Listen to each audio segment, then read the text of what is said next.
경제 현안 짚어보겠습니다. 정철진 경제평론가와 함께하겠습니다. 안녕하세요. 네, 안녕하십니까. 네, 뉴욕 증시부터 가보겠습니다. 지수가 다 하락했네요. 그렇습니다.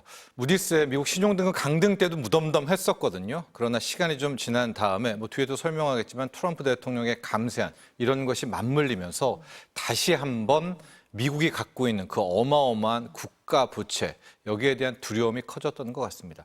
증시 자체의 문제라기보다는 채권 시장, 특히 국채 금리가 요동을 쳤거든요. 아마 이런 부분이 증시까지 올라보면서 투심을 좀 얼어붙게 만드는 그런 상황이 됐습니다. 국채금리 때문이다. 그런데 간밤에 미국 국채에 대한 신뢰가 얼마나 떨어지는지를 보여주는 사례가 있었다. 그렇습니다. 뭡니까? 그러니까 무디스가 신용등을 강등했을 때 30년물이 5% 한번 갔다가 바로 내려왔었거든요. 그래서 이 정도 매 한번 벌써 세 번째 매 아니겠습니까? 그러게요. 그런 줄 알았는데 간밤을 놓고 보면 30년물이 다시 한번 5% 위로 솟구쳤고 20년물 국채 입찰이 있었는데 미국 국채 인기가 없었습니다. 마지막 입찰 금리가 5.06%, 5.07%로 했는데 이 몇 달 전에 있었던 최근 직전께 제가 기억하기로는 20년 입찰물 금리가 4.6%대였거든요. 그에 비해서 지금 5%대니까 더 많이 미국 국채에 대한 수요가 줄었다. 이렇게 이해를 하시면 좀 편할 것 같고 결과적으로 이것이 이제 완전히 채권 시장을 더 자극하면서 10년물 국채 금리도 4.5% 이상 올라가는 등 이 국채 금리의 급등으로 인해서 투심은 불안해졌고 이것들이 전반적인 미국의 자산 시장에 영향을 줬다라고 볼 수가 있겠고요. 누가 웃었냐? 역시 금이 웃었겠고요. 비트코인이 이번에는 활짝 웃고 있습니다. 지금 들어오기 직전에 봤더니 1 비트코인이 11만 달러를 넘었습니다. 사상 최고치로 가고 있고 우리 원화로도 1억 5,500만 원, 이제 곧 1억 6천만 원까지도 갈 정도로 그 수혜를 오히려 비트코인이 고스란히 보고 있다 이렇게 보여집니다. 평론가님이 이 시장을 볼 때 국채 굉장히 유의 깊게 보시잖아요. 네. 그럼 국채 금리가 올랐다. 그럼 기업들도 힘들어지는 거 아닙니까? 여러 가지로 좀 봐야 될 것 네. 같은데요. 이제 국채 금리, 특히 이제 10년물 국채 금리를 저는 이제 종합 예술이다 이렇게 표현을 네, 하잖아요. 맞아요. 이게 하나로 왜 올랐는지, 왜 떨어졌는지를 이제 규정하기가 좀 힘듭니다. 가령 어떤 국가, 미국 같은 경우에는 이게 성장을 한다. 그래도 금리는 조심스럽게 오릅니다. 인플레이션이라는 게 결과적으로는 급격한 인플레이션은 안 좋지만 또 성장의 다른 말이기도 하거든요. 그래서 이 10년물 국채 금리 안에는 미국 경제에 대한 전망, 성장률도 포함이 되어 있어요. 거기에 인플레이션까지도 함께 포함이 되어 있고 또 두 번째로는 통화 정책의 방향성, 중앙은행이 금리를 올릴까 내릴까에 대한 부분 또 반영이 돼서 움직이기도 하고 수급도 함께 반영이 되죠. 가령 누군가가 미 국채를 막 사요. 그럼 국채 인기가 좋아지는 거잖아요. 그럼 금리가 떨어지고 누군가가 단기적으로 미 국채를 막 투매를 해요. 그러면은 가격이 떨어지게 되니까 결과적으로는 금리가 급등하게 되고 이제 여러 가지 요인인데 지금 왜 미국 국채 금리가 이렇게 오르는가 그걸 좀 보면 이틀 전인가요? 기대 인플레이션 나왔지만 역시 트럼프 관세 정책에 대한 두려움 때문에 지금 장기 기대 인플레가 상당히 높아요. 그러니까 지금 당장 2.32%대긴 하지만 사람들은 이제 관세 정책 유예 기간 끝나고 나면 본격적으로 매겨지면 물가 오를 거야. 이런 두려움이 있기 때문에 이제 그런 부분도 금리를 끌어올렸을 것 같고 두 번째, 연준이 지금 절대 말도 안 꺼내잖아요. 끝까지 보겠다. 고용 시장이 완전히 좀 무너지는 거 보면 그때 내리겠다. 그러니까 지금 인하에 대한 기대감도 없고.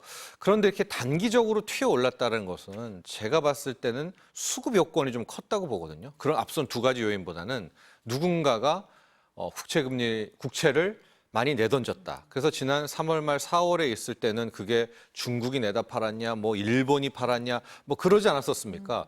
근데 지금 요번에 나온 이 상황, 최근에 미국의 국채금리 급등에는 어떤 국가가 팔았다라기보다는 시장 자체, 투자은행이라든가 어떤 금융기관도 이제 서서히 미 국채에 대한 매력을 덜 느끼는 것이 아닌가, 매력도가 떨어지는 것이 아닌가 이런 측면이고 여기서 이제 나오는 표현이 채권 자경단이 드디어 움직였다, 다시 등장했다 이런 이제 표현을 쓰는 언론들도 있는데 이 채권 자경단이라는 게 무슨 팀은 아니고요, A팀, B팀은 아니고 이 채권 시장에서는 이제 올바른 흐름으로 나가기 위해서 경종으로 울리는 이제 그런 움직임을 이제 채권 자경단. 그럼 채권 자경단이 왜 출동을 해서 이 미국 국채를 집어 던졌느냐 그걸 봐야 되잖아요. 역시 트럼프 감세안입니다. 감세요? 네. 미국의 빚이 36조 달러, 5조 원이 지금 넘는 연초 저희가 얘기할 때 이제 4경원이 넘었다 맞아요. 그래서 뭐 4경을 헤매고 있습니다. 미국이 그런 얘기를 했는데 5경원이 넘어요. 이런 빚 때문에 신용등급도 강등당한 거거든요. 그런데 이런 와중에 이런 국가 부채 또 연 단위로 보면 재정 적자에도 불구하고 트럼프 대통령이 이제 하나의 아름다운 법안, 이 메가 법안 감세안을 밀어붙이고 있으니까 지금 돈 들어올 때도 없고 이자 비용은 급격하게 나가고 있고 그런데 여기서 세금까지 깎아준다면 미국의 재정은 또 이 국가 부채 문제는 어떻게 해결을 할 거야라고 하면서 아마 그런 조짐들이 어느 순간에는 미 국채에 대한 틈에 이제 수급이 좀 깨진 그런 측면에서 이렇게 단기적으로 급등, 폭등이 나왔지 않나 이렇게 분석을 하고 있는데 현재 트럼프 대통령은 아랑곳하지는 않고 있는 것 같습니다. 지금 감세안이 이제 의회에 가 있다는 거잖아요. 반발도 심하다고 하는데 평론가님 보시기에는 트럼프 대통령이 어쨌든 밀어붙일 거다 이렇게 보시는 겁니까? 이게 자기의 하나의 뭐 동일체 같은 거죠. 자기는 감세를 주장해 왔고 선거 운동 때부터 감세 정책을 이야기했기 때문에 트럼프 대통령이 여기서 물러설 것 같지는 않은데 지금 공화당 내 강경파들은 지금 재정 적자, 국가 부채를 생각해봐라. 여기서 이렇게 감세를 하기 전에 지출 쪽을 건드려야 되지 않는가. 그러면 이제 오히려 이제 공화당 내 강경파가 메디케이드 깎아라. 그랬더니 이제 이건 건드릴 수도 없다. 그래서 그제 나온 거는 그럼 IRA를 조기 종료해라. 그래서 우리 지금 K 2차 전지들이 우르르 떨어지고 있고요. 태양광도 오늘 상당 부분 지금 낙폭을 좀 키워가고 있는 것 같습니다. 이제 그렇게 좀 바터를 계속 걸고 있는데 이제 아직까지 트럼프 대통령은 그러니까 알겠으니까 빨리 법안이나 통과시켜라. 좀 이런 분위기이기 때문에 금리가 쉽게 미국의 국채 금리가 떨어질 것 같지는 않거든요. 그런데 제가 약간 좀 이제 의문시 여기는 게 트럼프 대통령이 잘 보면 자신의 계획대로 항상 좀 가거든요. 가령 최초에 들어갔을 때 자기가 반값 유가 만들겠다. 기름값이 너무나 높아가지고 이거 반값 유가 만들어서 미국 국민들 살기 좋게 하고 물가 떨어뜨리겠다 했는데 그러면서 막 그 지구 온난화 사기고 태양광 풍력은 다 망가져야 되고 석유 덕해야 되고 석탄 덕해야 되고 막 이랬잖아요. 네. 그런데 여기에 사우디가 갑자기 또 증산까지 얻어내면서 지금은 다시 배럴당 60달러로 올라왔지만 뭐 장중에 57달러까지 유가를 떨어뜨렸단 말입니다. 그 다음에 이제 약달러를 만들어가지고 자기가 이제 메이드 인 USA 가격 경쟁력 생기고 모든 공장들을 다 미국으로 불러들이겠다. 지금 뭐 뒤에 또 환율 이야기를 하겠지만은 달러 인덱스 100을 또 깨버렸습니다. 이제 그게 미국 경제가 달러에 대한 신뢰도가 나빠서 깨진 거야라고 생각하시는 분들도 있겠지만 이제 트럼프 자체가 늘 이야기를 했거든요. 약달러를. 근데 트럼프가 금리 부분은 저금리를 굉장히 강조하고 있어요. 이제 금리 인하도 그렇지만 금리의 하락을 요구하고 있습니다. 그게 자기가 재임할 동안에 워낙 지금 그 36조 달러에 대한 이자 비용이 만만치가 않잖아요. 그래서 이 국채 금리를 좀 빠르게 떨어뜨려 가지고 거기서 좀 숨통이 트이고 감세도 하고 경기 부양도 하려고 하는데 지금 마지막 퍼즐 이 국채 금리에서 번번이 당하고 있거든요. 지금도 약간 감세한다고 하니까 시장 요동쳤죠. 지난번에 중국에 대해서 145% 관세 때렸을 때도 뭐 지금 중국이 팔았네, 일본이 팔았네 하지만 국채를 누가 투매하면서 금리 또 올라가서 트럼프를 당황케 하지 않았었습니까? 그런데 트럼프가 이 금리를 낮출 보관이 없을까? 그런 좀 너무 트럼프를 믿는 거 아니냐 뭐 이런 생각도 있겠지만 저는 이번에 감세를 어쨌든 밀어붙이고 난 다음에 금리를 또 떨어뜨리게 될 그럴 작업에 이 트럼프의 계획이 있었다면 좀 뭐 올인하지 않을까라고 봐서 일단 걱정들이 되게 크신 것 같아요. 30년물도 5% 넘었고 막 10년물도 4.5% 넘고 그랬지만 저는 한 1, 2주일 정도는 조금만 더 지켜보자. 이런 상황입니다. 그래서 트럼프가 말하는 약달러와 저금리 이거에 대한 분명히 좀 플랜은 갖고 있지 않을까 또 이런 생각도 한켠에서 해봅니다. 미국이 그러면은 우리는 어떻게 되는 거냐, 우리 증시는 어떻게 되는 거냐. 지금 평론가님 말씀하신 것처럼 원달러 환율은 보니까 6개월 내 최저치까지 온 거거든요. 네. 그게 다 연결돼 있다 이렇게 봐야 되는 겁니까? 맞습니다. 지금? 예. 네. 그러니까 혹자는 지금 이렇게 네. 달러가 뭐 약세로 바뀌고 아시아 신흥국 통화 지금 엔화도 강해지고 뭐 우리 한국 원화도 지금 원화도 역외 환율에선 1,371원, 지금은 1,380원으로 좀 올랐던데요. 71원까지 떨어졌고. 지금 뭐 1381원이라고 네, 하네요. 81원인데도 네. 순식간에 깨버렸잖아요. 뭐 불과 3주 전만 해도 일부 막 외환 전문가들 1,500원 가니까 맞아요. 예, 뭐 막 조심해라 난리 난다 했는데 어느 틈에 지금 1,300원이었었고요. 5월 5일, 6일 우리 연휴 때는 대만 달러 진짜 뭐 100년 만에 강세 나왔을 때 이틀간에 우리 장중에 1,360대도 보여줬었거든요. 그러니까 이런 원화 강세가 뭐 달러가 지금 미국 문제로 약해졌다라고 말씀하시는 분도 계시겠지만 저는 밀어붙이는 거라고 봅니다. 트럼프 대통령이 이제 그래서 오늘도 이제 강력한 원화 강세가 일단 나왔어요. 지금 나왔다가 올라가고는 있긴 한데 이게 국내 증시 수급으로 보면 외국인 입장에서는 나쁠 일은 아니죠. 왜냐하면 갖고 있으면 환차익이 생기게 되니까 앞으로 더 원화가 강해진다면 국내 증시의 어떤 매력도 높아지는 건데 오늘은 한 3천억 가까이 또 팔고 있는 것이 이제 두 가지 측면을 다 보고 있는 것 같아요. 이제 우리 한국은 수출이기 때문에 수출 기업에는 안 좋겠지라는 부분 하나랑 지금 잘 보면 트럼프 대통령이 약달러와 저금리 짝꿍을 만들어야 되는데 지금 금리가 엄청 솟구치고 있거든요. 이게 지금 미 국채 금리만 솟구치는 게 아니라 일본 국채 금리도 솟구치고 있고 우리가 한 2011년으로 돌아보면 그때 유럽 재정 위기라고 해가지고 막 스페인 국채, 그리스 국채, 이탈리아 국채 막 폭등하면서 한번 난리가 났잖아요.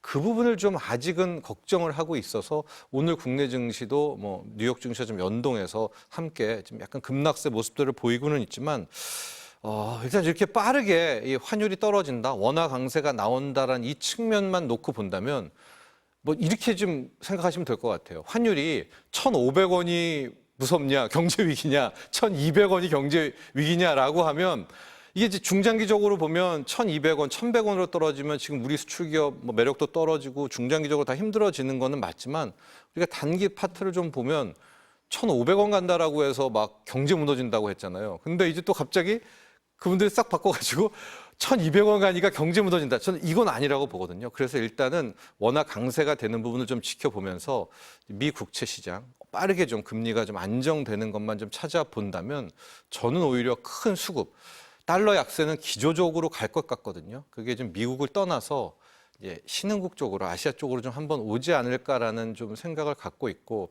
우리는 이제 6월이 지나면 새로운 정부가 들어서게 될 거고 지금 보면 뭐 정치적인 이야기이긴 하지만 이재명 후보, 김문수 후보 모두 증시 부양에 대해서는 한 목소리를 내고 있지 않겠습니까? 좀 그런 선순환으로 이어지기를 기대하고 있습니다. 지금 평론가님이 계속 말씀을 하실 때 트럼프 대통령이 원하는 건 달러 약세다. 와 저금리죠. 금리 네. 하락. 네. 그래서 일본에 대해서도 불만이 있다. 네. 그래서 G7 그 장관 회의에서 미일 재무장관이 만난다고 하잖아요. 그럼 네. 거기서도 환율 문제가 논의가 되는 겁니까? 된 것 같습니다. 된것 네, 같아요. 지금 이제 네. 캐나다에서 네. G7 재무장관 회의가 있어서 이제 재무장관들이 이제 다 대표 선수들이 갔고요. 오늘 오전 아침에 스캇 베센트가 아마 공식 인터뷰를 통해서 확인을 해줬는데 미국, 일본 이 재무장관들이 만나서 논의를 했는데 여기에서 환율에 대한 논의도 했다라고 이야기를 하거든요. 그 논의는 뭐겠습니까? 트럼프가 계속 얘기하는 엔화 강세. 달러 약세 여기에 대한 바터를 한 거 아니겠습니까? 그 부분을 일본인 받아들이게 되고 그러면 관세를 깎아주고 이게 지금 트럼프가 구상하는 그런 측면이고 이걸 마지막으로 가서 정점을 찍을 나라가 중국입니다. 중국한테는 위안화 절상 요구하면서 중국 관세를 깎아주는. 근데 지금 중국은 말을 듣지도 않고 있죠. 거기는 내가 왜 위안화를 강세로 만들어 절상 안 해. 이제 이렇게 버티고 있는데 그 전에 아마 다른 국가들의 작업을 하지 않나라고 보고 있어서 대만 같은 경우에는 이미 뭐 대만 달러 강세를 만들어냈고요. 엔화도 오늘 아침에 이제 스캇 베센트 재무장관 이야기를 보면 이게 거부할 수는 없는 것 같습니다. 특히 이제 엔화 강세 나오면서 또 일본도 인플레가 상당히 지금 시급하거든요. 자체 내 인플레가. 그런 측면에서 본다면 엔화 강세도 필요한 것 같고 시장도 어느 정도 엔화 강세를 예견하고 있는 것도 아닌가 이렇게 좀 생각을 해봅니다. 지금 말씀을 들어보니까 안팎으로 어려움이 많습니다. 네. 한은이 29일에 경제 전망 내놓는다고 하는데 네. 계속해서 경제 성장률을 낮추고 있거든요.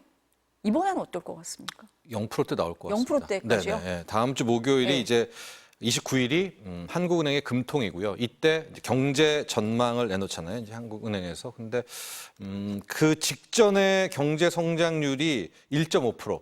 이게 이제 1.9였다가 1.5였다가 이번에 발표를 해야 될 것 같은데 이 바로 전에 우리 국책 연구기관인 KDI가 경제 성장률을 0.8%로 하향 조정을 했거든요. 또 금융연구원도 0.8%.